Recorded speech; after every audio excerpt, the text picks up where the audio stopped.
Banking സിലബസിൽ നിന്ന് മുമ്പ് ചെയ്ത ടോപ്പിക്കുകൾ അതുമായി ബന്ധപ്പെട്ട MCQ ക്വസ്റ്റ്യൻസുകളുടെ ഡിസ്കഷനാണ്. ഫസ്റ്റ് ക്വസ്റ്റ്യൻ നോക്കാം. The definition of banking is given in. 4 options ഉണ്ട്. Negotiable instrument act 1881, RBI act 1934, banking regulation act 1949, Indian contract act 1872. ഇതിൽ ഏത് ആക്ടിലാണ് ബാങ്കിങ്ങിനെ കുറിച്ചുള്ള ഡെഫിനിഷൻ ഉള്ളതെന്നാണ് ക്വസ്റ്റ്യൻ. ഇവിടെ right answer banking regulation act 1949 ആണ്. Banking regulation act 1949 section 5 subsection ബിയിലാണ് ബാങ്കിങ് എന്നതിനെ കുറിച്ച് ഡിഫൈൻ ചെയ്യുന്നത്. ആ definition accepting for the purpose of lending or investment of deposit of money from the public, repayable on demand or otherwise, and withdrawable by check, draft and order or otherwise എന്ന സിമ്പിളായിട്ട് banking regulation ആക്ടിലാണ് ബാങ്കിങ്ങിനെ കുറിച്ച് define ചെയ്യുന്നത്. Next question, in which year was the banking regulation act passed? ഈ ആദ്യ ക്വസ്റ്റ്യനുമായി തുടർച്ച തന്നെയാണ് second ക്വസ്റ്റ്യനും. കാരണം ബാങ്കിങ് റെഗുലേഷൻ ആക്ടിനെ കുറിച്ച് സീരീസ് ആയിട്ട് 3-4 വീഡിയോസ് ടോപ്പിക്സുകളായിട്ട് തന്നെ നമ്മൾ ചെയ്തിട്ടുണ്ടായിരുന്നു. അതിൽ നിന്നുള്ള ക്വസ്റ്റ്യൻ തന്നെയാണ് അടുത്തതും. In which year the banking regulation act passed? Banking regulation act 1949 ആണ്, എല്ലാവർക്കും അറിയാം, ചാൻസ് ഉണ്ട്. ആ 1949 തന്നെയാണ് അത് പാസ്സാക്കിയ വർഷവും. ആ ബാങ്കിങ് റെഗുലേഷൻ ആക്ട് വരാനുള്ള കാരണങ്ങളും അതിൻ്റെ പശ്ചാത്തലവും വളരെ വ്യക്തമായിട്ട് മുൻപ് ചെയ്ത വീഡിയോസിൽ പറഞ്ഞിട്ടുണ്ടായിരുന്നു. ഏതായാലും 1949 തന്നെയാണ് ആ ആക്ട് പാസ്സാക്കുന്നതും ബാങ്കിങ് സെക്ടറിൽ ഒരുപാട് സമഗ്രമായ മാറ്റങ്ങൾക്ക് വിധേയമാക്കിയ ഒരു ആക്ടും കൂടിയായിരുന്നു 1949 banking regulation act. Next question നോക്കാം. What is the name of the project that is an ambitious project of union finance ministry to bring in to net black money holders and tax evaders by using optimum technology? 4 ഓപ്ഷൻസുകളുണ്ട്. 4 പ്രൊജക്റ്റുകളെ പറഞ്ഞിട്ടുള്ള ഓപ്ഷൻസുകളാണ്. Question ചോദിച്ചത് union finance ministry black money തടയാൻ വേണ്ടിയിട്ട്, tax വെട്ടിപ്പൊക്കെ തടയാൻ വേണ്ടിയിട്ട് കൊണ്ടുവന്ന, ടെക്നോളജി ബേസ് ചെയ്തിട്ട് കൊണ്ടുവന്ന പ്രൊജക്റ്റിൻ്റെ പേര് എന്ത് എന്നാണ്. ഇവിടുത്തെ റൈറ്റ് ആൻസർ പ്രൊജക്റ്റ് ഇൻസൈറ്റ് ആണ്. പ്രൊജക്റ്റ് ഇൻസൈറ്റ് എന്ന് പറഞ്ഞാൽ ടാക്സ് ഇവാർഡർ അല്ലെങ്കിൽ ടാക്സ് വെട്ടിപ്പുകൾ അതുപോലെ നികുതി വെട്ടിപ്പൊക്കെ തടയാൻ വേണ്ടിയിട്ട് ഫിനാൻസ് മിനിസ്ട്രി കൊണ്ടുവന്ന ഒരു ടെക്നോളജിയാണ്. അതല്ലെങ്കിൽ ഫിനാൻസ് മിനിസ്ട്രിയുടെ ഒരു ഫ്ലാഗ്ഷിപ്പ് പ്രൊജക്റ്റും കൂടെയാണ് പ്രൊജക്റ്റ് ഇൻസൈറ്റ്. മിനിസ്ട്രി ഒരു സോഫ്റ്റ്വെയർ വാങ്ങുക ചെയ്തത്, അതായത് ഡാറ്റ അനലിറ്റിക്സ് സോഫ്റ്റ്വെയർ. ഈ സോഫ്റ്റ്വെയർ ഉപയോഗിച്ചിട്ട് ഒരുപാട് ഡാറ്റ അനലൈസ് ചെയ്തിട്ട്, അതേപോലെ എന്ന് പറഞ്ഞാൽ റിട്ടേണുകളും അത് ഫയലും അത്തരം കാര്യങ്ങളെ അനലൈസ് ചെയ്തിട്ട് ഇതിലെന്തെങ്കിലും ഒരു ടാലി ആവാത്തൊരവസ്ഥ ഉണ്ടോ എന്നൊക്കെ കണ്ടെത്താൻ വേണ്ടിയിട്ട് ഒരു വലിയ കോസ്റ്റ്ലി ആയ സോഫ്റ്റ്വെയർ വാങ്ങിയിട്ട് അത് വെച്ചിട്ട് അനലൈസ് ചെയ്തിട്ടാണ് ഈ പ്രൊജക്റ്റ് ഇൻസൈറ്റ് വർക്ക് ചെയ്യുന്നത്.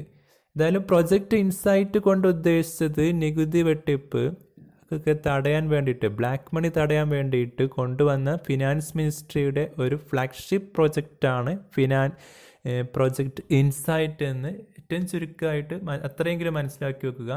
Next question, name the initiative launched by the finance minister Arun Jaitley to revamp functioning of public sector banks PSBs on 14th August 2015.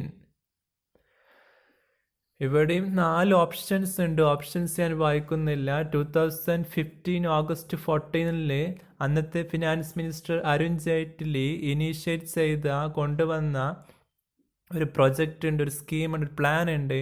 അതായത് ആ പ്ലാൻ എന്ന് പറയുന്നത് പബ്ലിക് സെക്ടർ ബാങ്ക്സിനെ revamp the public sector banks. ആ പ്ലാനിൻ്റെ പേരെന്ത് എന്നാണ് question. മുൻപും ഒരു ക്വസ്റ്റ്യന് ഇതിൽ വന്നിരുന്നു, പക്ഷെ അന്ന് ചോദിച്ച ക്വസ്റ്റ്യന് ആ ആൻസർ ആദ്യമേ പറയാം.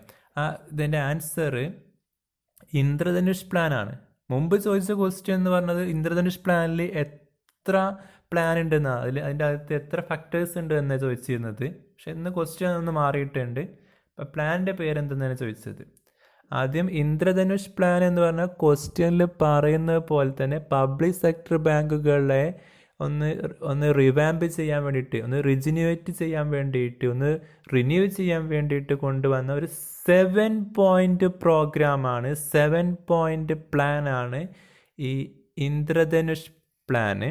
ആ 7 പോയിൻ്റ് ഏതെല്ലാം എന്ന് ചോദിച്ചാൽ, ഒന്ന് better senior appointment, second establishment of bank board bureau BBB, third pump more capital, fourth reduce bad loans, fifth empower management, sixth improve accountability, seventh better governance. ഇങ്ങനെ 7ഓളം പ്ലാനുകളുള്ള ഇന്ദ്രധനുഷ് പ്ലാനാണ് പബ്ലിക് സെക്ടർ ബാങ്കുകളെ റിവാമ്പ് ചെയ്യാൻ വേണ്ടിയിട്ട് അന്നത്തെ ഫിനാൻസ് മിനിസ്റ്ററും ഫിനാൻസ് മിനിസ്ട്രിയും കൊണ്ടുവന്ന ആ റിവാമ്പ് പ്ലാനിൻ്റെ പേരാണ് Indradhanush plan. Next question, what happens if a crossed cheque is presented for payment? ഒരു ക്രോസ്ഡ് ചെക്ക് പേയ്മെൻറ്റിന് പ്രസൻറ്റ് ചെയ്താൽ എന്ത് സംഭവിക്കും? ആദ്യം ക്രോസ്ഡ് ചെക്ക് എന്ത് എന്നും അത് എന്തെല്ലാം തരത്തിലുണ്ട്, സ്പെഷ്യൽ ക്രോസിങ്, ജനറൽ ക്രോസിങ് ഒക്കെ ഉണ്ട്. ബാങ്കിങ് നെഗോഷ്യബിൾ ഇൻസ്ട്രുമെൻ്റ് ആക്ട് 81 ആണ് ഇതിനെക്കുറിച്ച് പറയുന്ന ലോ ഉള്ളത്. മുമ്പ് ചെയ്ത ടോപ്പിക്കോ ക്രോസിങ്ങിനെ പറ്റിയിട്ടില്ല, പക്ഷെ മുമ്പേ ഡിസ്കസ് ചെയ്ത ഒരു സീരീസ് ഓഫ് ക്വസ്റ്റ്യൻസ് ഉണ്ടായിരുന്നു, ഈ ലാസ്റ്റത്തെ അല്ല മുൻപേ ഉള്ളത്. അതിലൊരു ക്വസ്റ്റ്യൻ വന്ന സമയത്ത് ഡീറ്റെയിൽഡ് ആയിട്ട് പറഞ്ഞിരുന്നു എന്തായിരുന്നു ക്രോസിങ് ഒക്കെ. അതായത് നെഗോഷ്യബിൾ ഇൻസ്ട്രുമെൻ്റ് ആക്ട് 81 ചെക്ക് ക്രോസിങ്ങിനെയും ചെക്കിനെ കുറിച്ചൊക്കെ പറയുന്നത്. അതിൽ പറയുന്ന ഒരു ചെക്ക് സിസ്റ്റമാണ് ക്രോസിങ് ഓഫ് ചെക്ക് ഒന്നുകൂടി സേഫ്റ്റി ആക്കാൻ വേണ്ടിയിട്ട്, സേഫ്റ്റി കൂടാൻ വേണ്ടിയിട്ട്, അത് യഥാർത്ഥ ആൾ കയ്യിൽ തന്നെ എത്തി എന്ന് ഉറപ്പ് വരുത്താൻ വേണ്ടിയിട്ടുള്ള ഒരു മാർഗമാണ് ക്രോസിങ്. ഈ ക്രോസിങ്ങിൻ്റെ എഫക്റ്റ് എന്ന് പറഞ്ഞാൽ അതൊരു ഇൻസ്ട്രക്ഷനാണ്.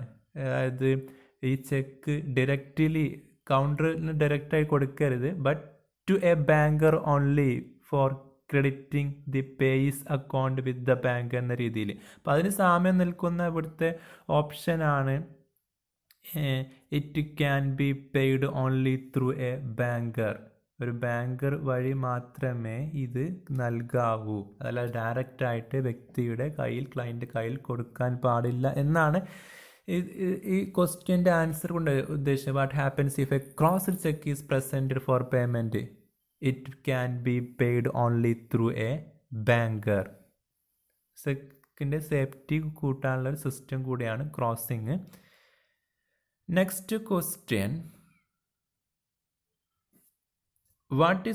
which is the committee on banking ombudsman? Which is the committee on banking ombudsman?